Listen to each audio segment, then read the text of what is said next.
Hi friends, எல்லோரும் எப்படி இருக்கீங்க? இன்றைக்கி ஒரு சூப்பரான டிஷ் தாங்க. ஆமாங்க, சன்ரைஸ் வச்சு சூப்பராக ஒரு கோல்ட் காஃபி தான் பண்ண போகிறேன். யாருக்கெல்லாம் காஃபி ரொம்ப பிடிக்கும், நான் ஒரு காஃபி அடிக்ட், எனக்கு காஃபின்னு பேர் கேட்டாலே பிடிக்கும் அப்படிங்கிற காஃபி லவர்ஸ் கண்டிப்பாக நீங்கள் கமெண்ட்டில் தெரிவிச்சுக்கோங்க. நான் இன்றைக்கி சன்ரைஸ் தாங்க எடுத்திருக்கேன். சன்ரைஸில் தான் பண்ணணும்னு கிடையாது, எந்த காஃபி பவுடராக இருந்தாலும் சரி அதை எடுத்துக்கலாம். இன்ஸ்டன்ட் காஃபி பவுட்ரு எதாக இருந்தாலும் சரி எடுத்துக்கலாம். நான் சன்ரைஸில் தான் இன்றைக்கி பண்ணி காட்ட போகிறேன். இப்போ 2 rupees பேக்கெட்டில் நான் 1 எடுத்திருக்கேன். கரெக்டாக உங்களுக்கு ஒரு நீங்கள் அதிகமாக ஸ்ட்ராங்காக இருந்தால் தான் காஃபி குடிப்பீங்க அப்படின்னா கொஞ்சம் சேர்த்த மாதிரி காஃபி தூள் ஆட் பண்ணிக்கோங்க. லைட்டானா அதுக்கேற்ற மாதிரி காஃபி தூள் ஆட் பண்ணிக்கோங்க. பாருங்கள், இப்போ நான் அந்த ஒரு பேக்கெட்டை மட்டும் மிக்ஸி ஜாரில் மாற்றிக்க போகிறேன். உங்கள்கிட்ட பிளெண்டர் இருந்தால் கண்டிப்பாக நீங்கள் அதிலே யூஸ் பண்ணிக்கலாம். நான் மிக்ஸி ஜாரில் தான் போட்டுக்க போகிறேன்.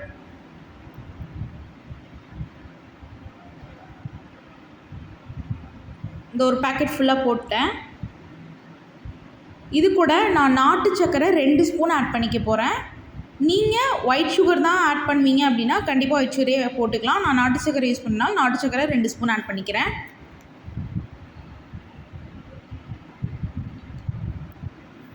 சுகர் உங்களுக்கு தேவையான அளவு, அதிகமாக சுகர் வேணால் இன்னொரு ஸ்பூன் சேர்த்தி கூட போட்டுக்கலாம். இது கூட கொஞ்சமாக சுடு தண்ணி, நிறைய ஊற்றி இது பண்ணிடாதீங்க, லைட்டாக ஊற்றி பிளெண்ட் பண்ணிக்கலாம். நான் ஒரே ஒரு பல்ஸ் தான் ஓட்டி எடுத்திருக்கேன். எனக்கு காஃபி கொஞ்சம் ஸ்ட்ராங்காக இருந்தால் தான் பிடிக்கும். அதனால் உங்களுக்கு லைட்டாக இருந்தால் ஓகேனா நல்லா க்ரீமியாகவே ஓட்டி எடுத்துக்கோங்க. இதை அப்படியே எந்த டம்ளர்லையோ இல்லை எந்த கிளாஸ் டம்ளர்லையோ எதுலேயோ ஒன்றில் எதில் சர்வ் பண்ணுறீங்களோ அதில் ஆட் பண்ணிக்கலாம். இது கூட ஐஸ் க்யூப்ஸ் ஆட் பண்ணிக்கலாம். உங்களுக்கு ரொம்ப கூலிங்காக வேணும் அப்படின்னா நிறைய ஐஸ் க்யூப்ஸ் கூட ஆட் பண்ணிக்கலாம். நான் கரெக்டாக ஒரு 7 to 8 தான் ஆட் பண்ணியிருப்பேன்.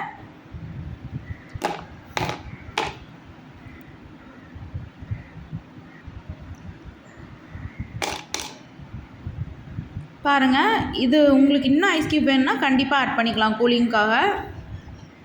எனக்கு இது போதுமானது தான். இப்போது இதில் பால் ஆட் பண்ணிக்கலாம்.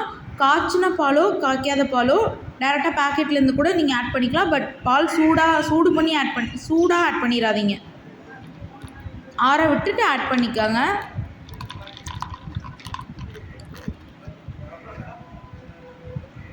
இதை அப்படியே ஒரு ஸ்ட்ரா போட்டு நல்லா மிக்ஸ் பண்ணிவிட்டு சர்வ் பண்ணுங்கள். சூப்பரான கோல்ட் காஃபி ரெடி. எப்பயும் எல்லாமே மிக்சியில் போட்டு ஓட்டி அடிக்கிறதுக்கு இப்படியும் ட்ரை பண்ணுங்கள். சூப்பரான கோல்ட் காஃபி ரெடி ஃப்ரெண்ட்ஸ். கண்டிப்பாக எல்லோரும் ட்ரை பண்ணுங்கள். முக்கியமாக சப்ஸ்கிரைப், கமெண்ட், லைக் பண்ணுங்கள். மேலே வேணால் விப்டு க்ரீம் கூட நீங்கள் ஆட் பண்ணிக்கலாம். முக்கியமாக சப்ஸ்கிரைப் பண்ணுங்கள். தேங்க்யூ.